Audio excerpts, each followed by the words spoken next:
Hail, full of grace. What better salutation for the Blessed Virgin Mary than exactly this? First of all, an archangel, St. Gabriel himself, appearing to the Blessed Virgin Mary, coming before her and addressing her with hail, in Latin ave, which is a salutation of respect, as of an inferior to a superior. So automatically, we pay attention.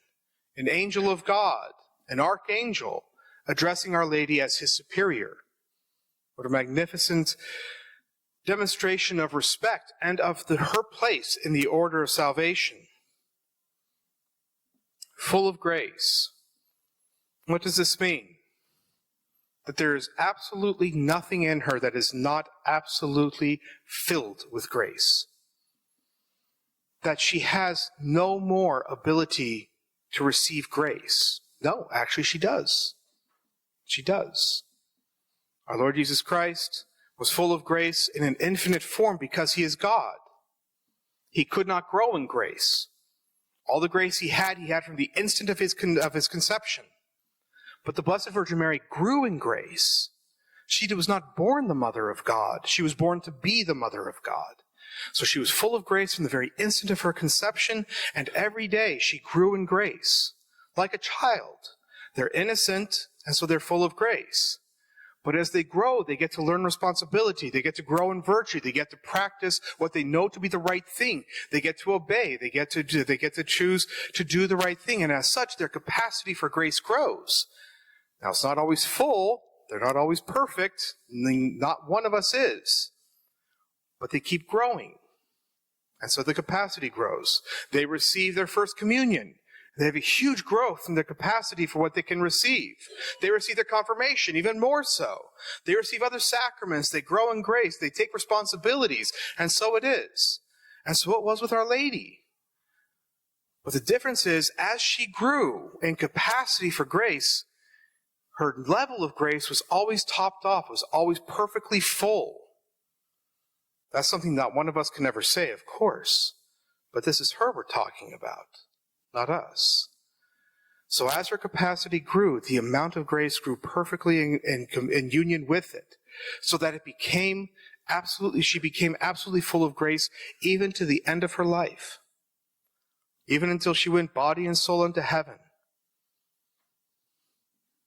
And even though she can't grow anymore in grace, she's as close to perfectly full of grace. She's as close to infinite grace as any creature could be. Now, how is this accomplished?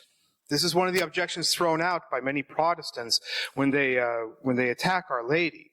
How is it possible that Our Lady was preserved from original sin? How was it that she was full of grace before the crucifixion of our Lord?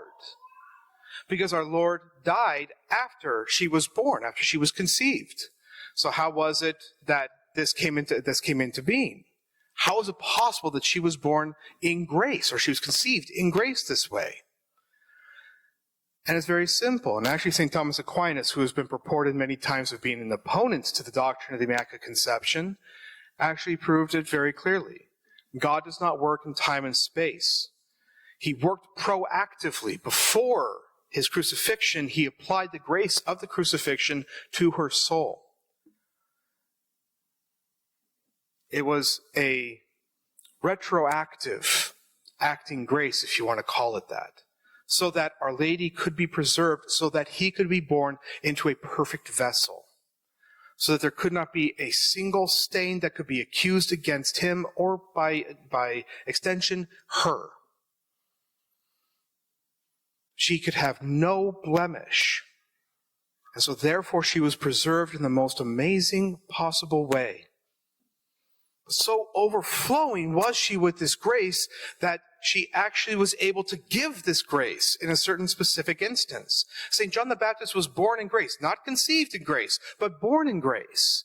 Because of her words, when she went to her cousin Elizabeth, she had just conceived our Lord through the Annunciation. She went to her cousin Elizabeth, who was 6 months pregnant with St. John the Baptist, and at that moment the child leapt in her womb because he had been baptized through her words. And he had been relieved of original sin because of the grace that was within her. the immensity of her grace overflowed into others. And so it is now. This is why the church calls her the mediatrix of all graces. This is why God gave her the fullness of the treasure of his graces to distribute among her children, us. This is why she is so important to us. When she was at the foot of the cross, he looked down upon her and said, "Woman, behold thy son." And to St. John, "Son, behold thy mother." The reason for this is that she would be taken care of by St. John. He would take her in, and then she would take all of us in, as represented by St. John. We are now her children. What a magnificent final inheritance given to us through our Lord Jesus Christ. The moment of his death, he gave us his most precious gift, his own mother, as our mother. That is what we have on our side now. Just as our mothers, our natural mothers, give us life, they're supposed to give us education, they're supposed to teach us right from wrong. They are supposed to reveal God to us in their own way and through their own nature. But with Our Lady, it's so much more different. It's so much more than that.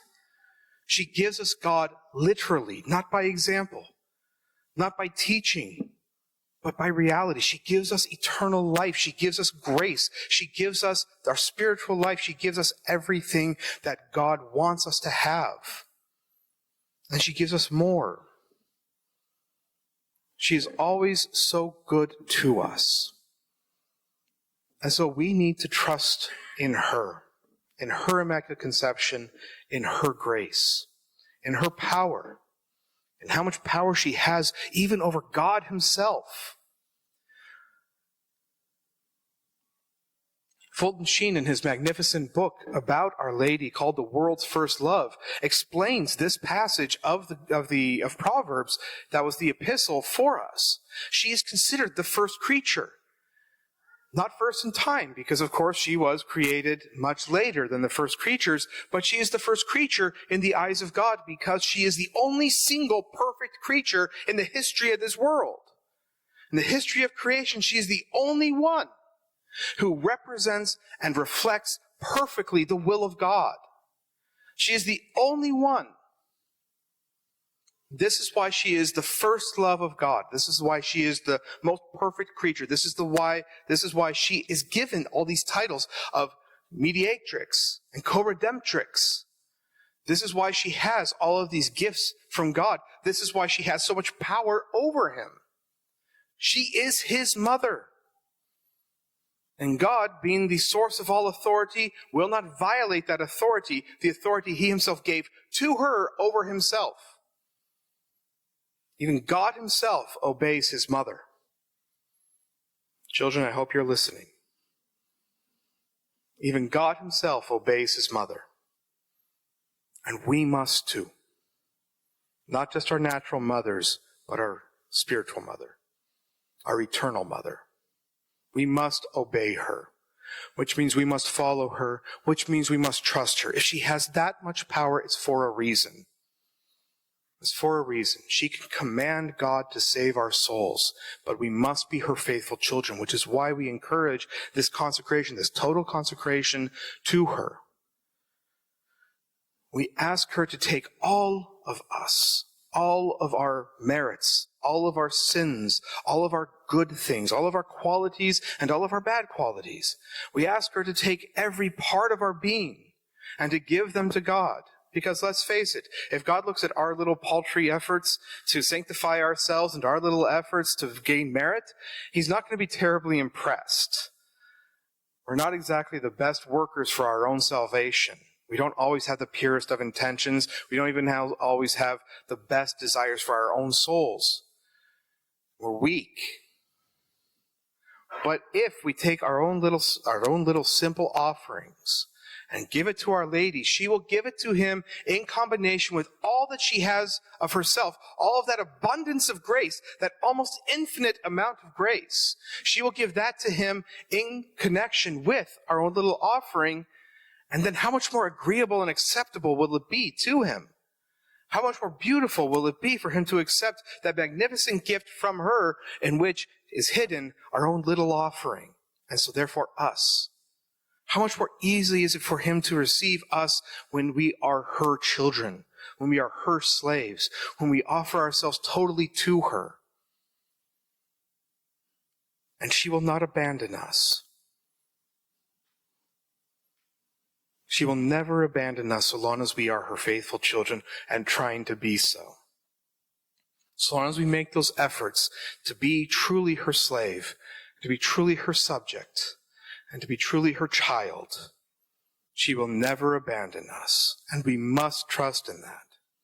To illustrate that, I'm going to recount probably my favorite anecdote that I'm sure many of you have heard from the life of St. Gemma Galgani.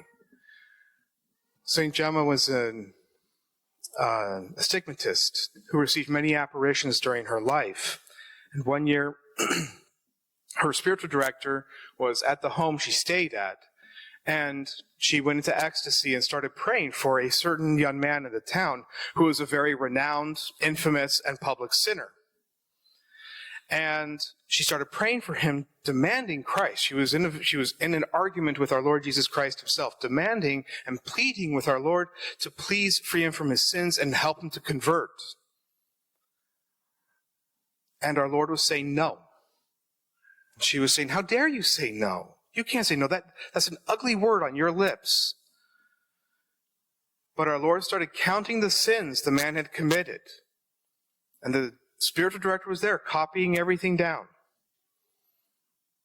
And it was a long, horrid list. And St. Gemma seemed to be exhausted from hearing all of the sins. And he said, you're right. You're right. But you've told me that you saved me from worse sins, that I would have committed much worse if you hadn't saved me. So now I'm asking you to do the same for this young man. And our Lord still said no. And then she said, but you cannot say no to your mother. She is standing right there next to you, and she is telling you to save him. You cannot say no to your mother. Don't you dare. She actually scolded our Lord. And at that moment, she said, thank you, Jesus. He is saved. 10 minutes later, there was a knock on the door. It was that young man asking her spiritual director for confession. That is the power Our Lady has over our Lord. That is the power she has over his grace. That is the power she has for our souls. That is the power she wants to wield in our intercession to save us. When we contemplate the Immaculate Conception, how could we possibly doubt for an instant that we can be saved? How could we possibly doubt that the world is in safe hands because her Immaculate Heart will triumph? How could we possibly lose if we are on her side as her faithful children? So let us consecrate ourselves to her so that we can live this life in perfect, absolute service to her, be her faithful children, and then be able to serve and love her eternally in her kingdom of heaven. Ave Maria Purissima. In the name of the Father, and the Son, and the Holy Ghost. Amen.